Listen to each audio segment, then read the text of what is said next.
Shukran zikurudie ewe Mwenyezi Mungu kwa kutujalia siku ya leo ya Jumatatu, ikiwa ni tarehe 23 mwezi ukiwa ni wa 3 2026.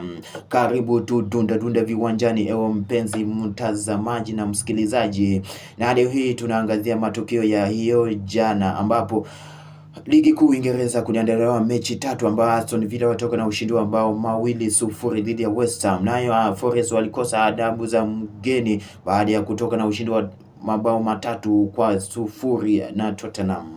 Nayo Newcastle United walipigwa mabao 2-1 dhidi ya Sunderland. Nayo hiyo jana kuliandaliwa fainali ambayo ilikuwa imesubiriwa sana na mashabiki wa Arsenal anga wapate kikombe cha kwanza, ila iliyeyuka na Man City kubeba taji. Walishinda mabao 2-0. Hongereni sana Man City kwa kulibeba taji hilo. Ni kuache na kibwakizo hiki, usiweke utani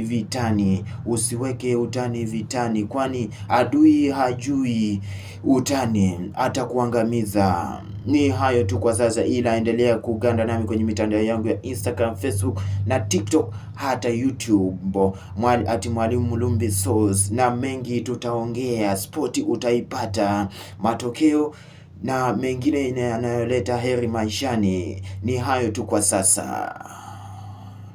Na hapa ndipo